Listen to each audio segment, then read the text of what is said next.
पत्नी बनने के पूर्व कन्या जो है वो 7 वचन पति से लेती है कि आप इन 7 वचनों को जब पूरा करेंगे तब हम आपके बाएं भाग में आने के लिए तैयार हैं। ठीक है। अब पहला वचन क्या है, इसको सुनिए। तीर्थव्रतोद्यापन यज्ञ दान मया सह यदि त्वं कान्तः कुर्यः वामांगमायामि तदा त्वदीयं जगादवाक्यं प्रथमं कुमारी। तीर्थव्रतोद्यापन यज्ञ। निखिल बाबू इधर हमारी तरफ ध्यान दीजिए।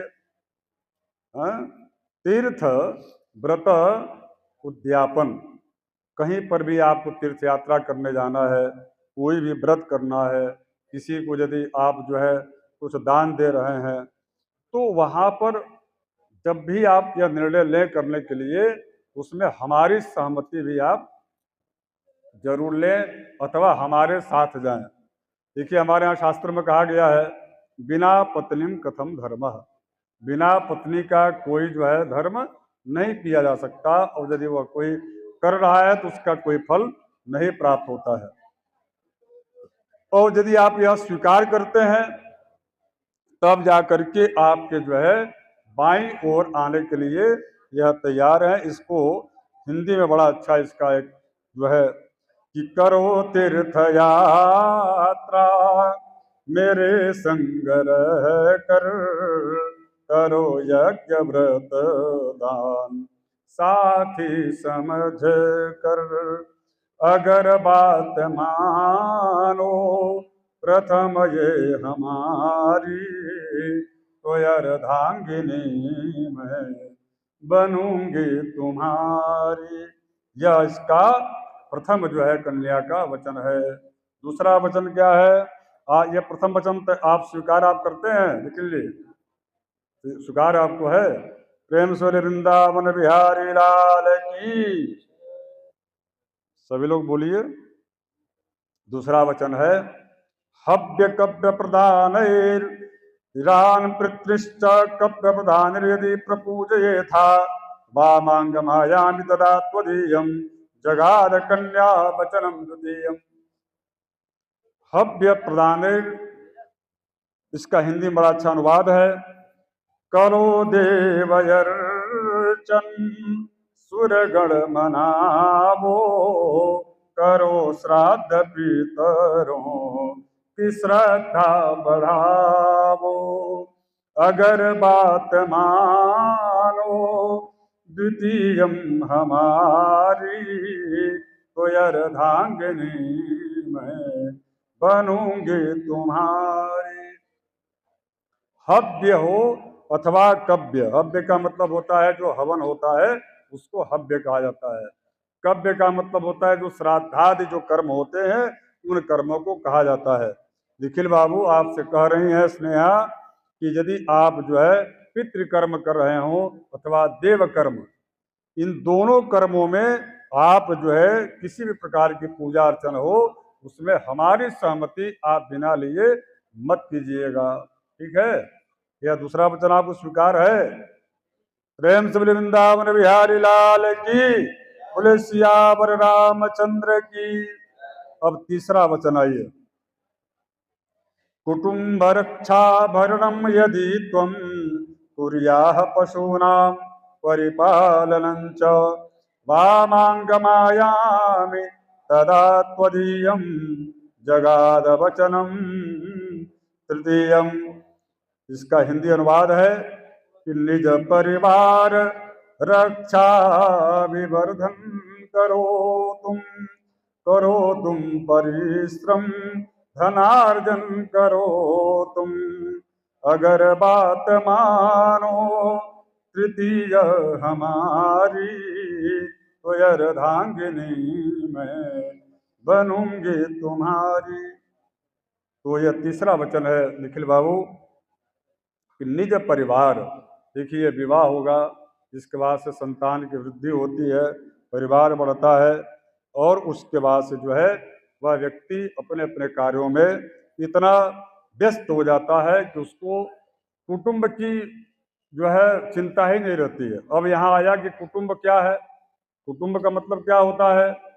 आजकल देखे होंगे कि विवाह शादी के जो लग्न वो होता है कार्ड, उस पर क्या लिखते हैं? सपरिवार। लेकिन सपरिवार बिल्कुल गलत है। सपरिवार का मतलब होता है नौकर चाकर। सपरिवार का मतलब, परिवार का मतलब होता है कि वह व्यक्ति जिस व्यक्ति का आपके रक्त से कोई संबंध नहीं है। तो ऐसे लोगों के साथ आने के लिए आप कह रहे हैं।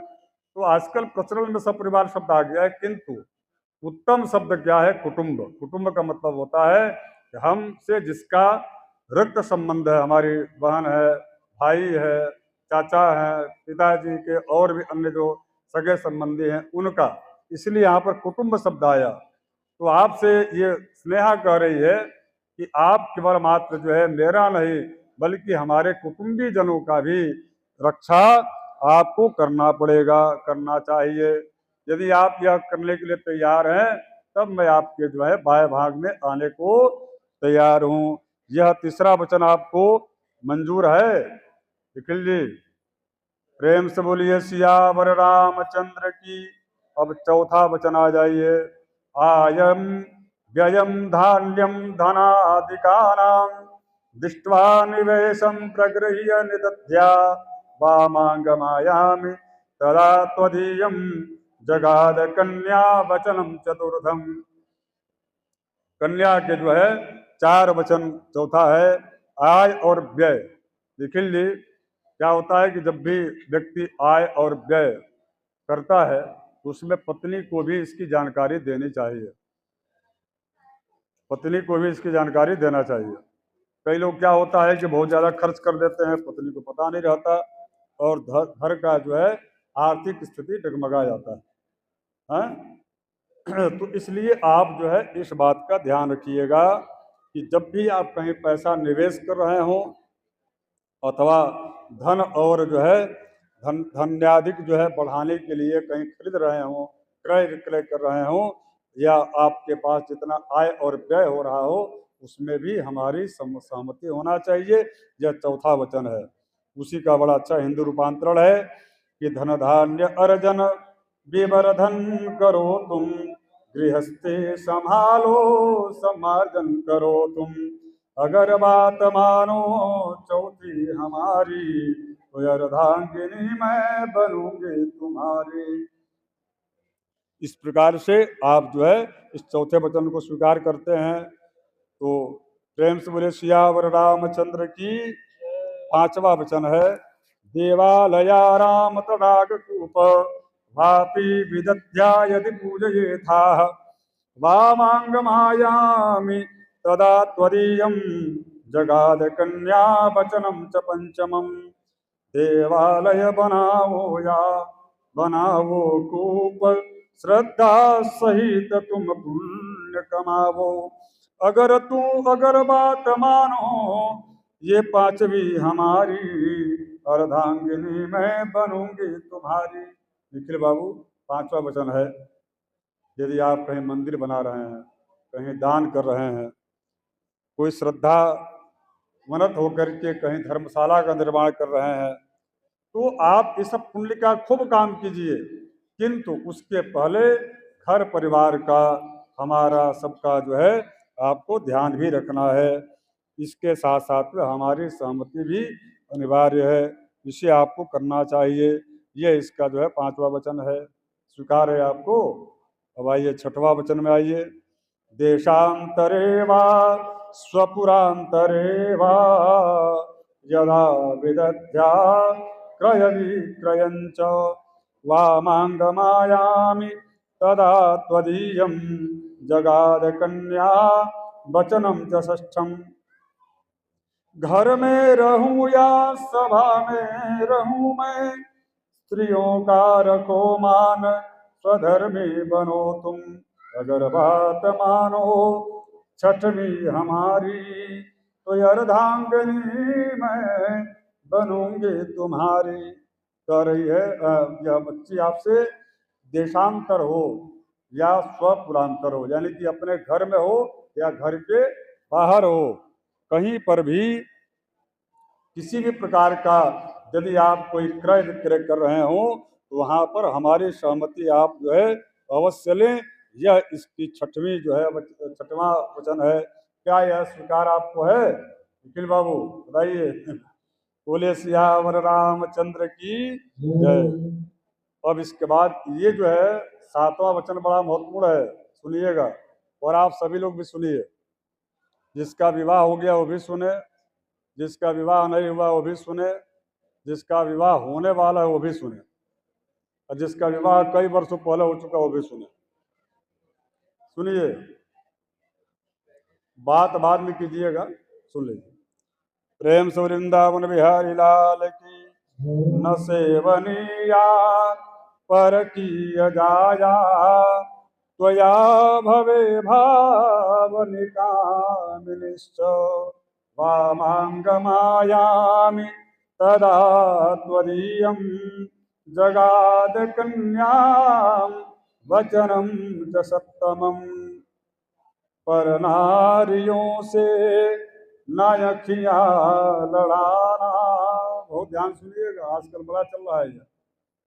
विवाह के बाद भी पर स्त्रियों से संबंध रहते हैं, यह कभी नहीं करना चाहिए। ये इसका सातवां वचन है और आज के समय में यह बिल्कुल प्रासंगिक हो गया है। निखिल जी, आपसे तो बिल्कुल ऐसी उम्मीद है ही नहीं, लेकिन समझाना हमारा कार्य है, क्योंकि घर का जो परिवार का अभिभावक होता है वो हर तरह से बच्चों को समझाता है। करी न सेवनिया परकीय जाया, दूसरे किसी भी स्त्री की तरफ आपको देखना तक नहीं है।